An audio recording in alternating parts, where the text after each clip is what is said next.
Bueno, pues aquí estamos. Les decía lo de la música, ¿verdad? Que es una música realmente maravillosa, aunque hay música de Mozart, música de Beethoven, etcétera, pero a mí esa música me parece que tiene un poder de cautivación enorme. La película Remando al viento es del año 1988, digamos que es el año que se celebra precisamente en el año 88 por vez primera un Día Mundial contra el Tabaco. Es la primera vez que los fumadores, los que somos fumadores, sentimos la agresión de los no fumadores. También Rodrigo Borja, de Izquierda Democrática, es elegido presidente del Ecuador. Muere el escritor español y cineasta Jesús Fernández Santos. También muere Josep Tarradellas, expresidente de la Generalitat de Cataluña. También fallece uno de los grandes directores del cine americano, Joshua Logan, autor de tantas y tantas estupendas películas. Es el año que Perico Delgado gana el Tour de Francia.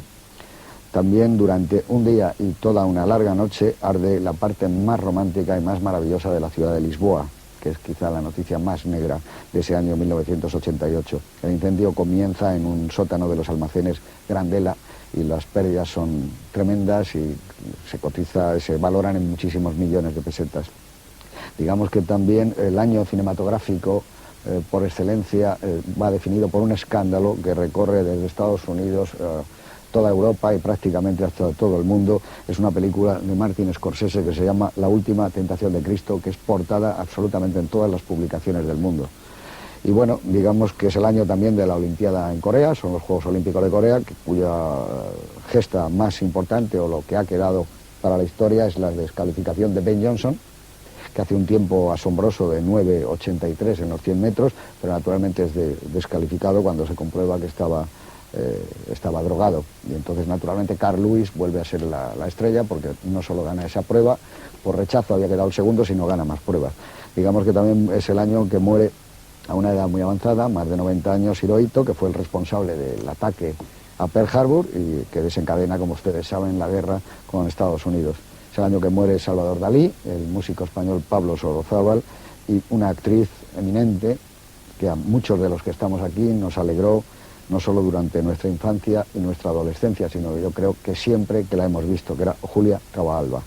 Y digamos que Naguib Mahfoud fue el premio Nobel de Literatura de ese año. Y ya, si os parece, pues vamos a hablar de Remando al viento, y quizá tú decías lo de la película romántica. Yo creo que sí, es uno de los pocos ejemplos de un cine español decididamente romántico, ¿no? Bueno, hay estudios críticos sobre la película en la cual la catalogan como una de las aportaciones más importantes desde la visión de la cultura española a la cultura del romanticismo, ¿no? Sí, sí, por supuesto. Gonzalo Suárez tiene para mí el acierto de contar esa historia, como decía al principio Carlos, de introducir los hechos históricos dentro de la ficción a través de un larguísimo flashback. La película es un flashback, es decir, la película comienza con Mary Shelley llegando al polo, esas imágenes que son sobrecogedoras, que yo creo que te sujetan a la pantalla y no te puedes ir de ella, para contar de una manera tremendamente incendiada, apasionada, lo que eran estos poetas románticos que tenían la vida como querían aprender la vida de tal manera que les llevaba prácticamente al lado oculto, al lado siniestro, a la muerte. Sí, sí, sí. Yo es que estaba pensando una cosa que siempre a lo mejor se nos olvida en este tipo de charlas. Creo que aquí hay un trabajo de imaginería de Carlos Suárez asombroso. Nunca a lo mejor se suele hablar lo que se merecen los directores de fotografía. Creo que Carlos Suárez, hermano de Gonzalo, posiblemente ha dado con su hermano sus mejores trabajos. Yo creo que Don Juan de los Infiernos, El detective y la muerte, que es la última película, son unos trabajos de fotografía asombrosos. Yo creo que aquí el trabajo, ustedes lo acaban de ver, de Carlos Suárez, es realmente de una belleza deslumbrante.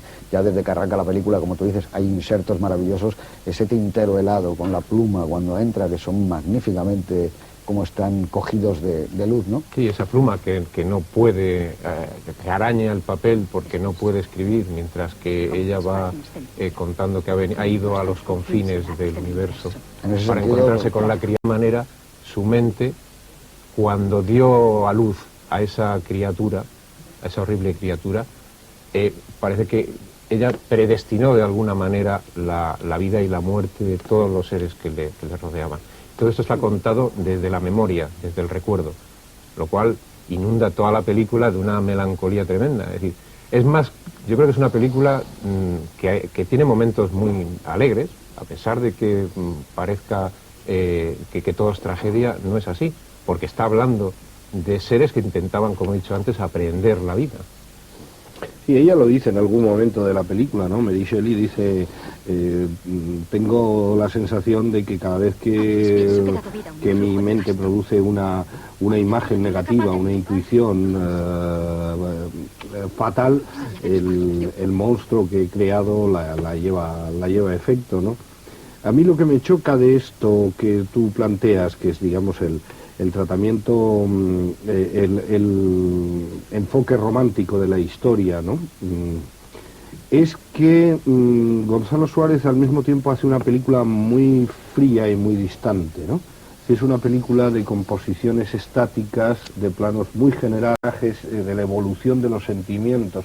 Y esto también no solo en el aspecto puramente de planificación de la película, sino que yo también lo veo en el guión. Es decir, me da la sensación de que es un guión muy elíptico, nada causal, las cosas no van ocurriendo con una fluidez y una causalidad, digamos, convencionales en la narración cinematográfica, sino como planteadas desde arriba, ¿no? Desde la omnipotencia del creador, en este caso del guionista y director, que es Gonzalo Suárez, ¿no? Y nada se explica demasiado. Es más, no se explica muy claramente cuándo Mary Shelley escribe Frankenstein, qué es Frankenstein, cuál es la historia de todo esto. Ni siquiera se explica eso, ¿no? Ni siquiera se explica en ningún momento quiénes son Lord Byron y Shelley y Polidori, ¿no? Es decir, que todo está como sobreentendido, y por lo tanto eso yo creo que provoca una distancia en cuanto al posible tratamiento romántico, que se supone que tendría que ser muy caluroso y muy encendido y muy próximo, ¿no? Es que es verdad, todos los datos se dan por supuestos. ¿Quién es Lord Byron? Hombre, Lord Byron no tiene todo el mundo que saber cuando está viendo la película. En ese siglo la mayor gloria poética, en el siguiente siglo un desastre, vilipendiado y olvidado por todos. También es muy curioso que todo lo que ha hecho Gonzalo Suárez estaba en la novela. El flashback es de la novela. Empieza así la novela de Frankenstein. Walton, que es un señor que no es de la historia, se encuentra perdido en el hielo a Víctor Frankenstein, personaje que aquí no existe, porque Gonzalo Suárez hace la transposición de Víctor Frankenstein a Mary Shelley, autora.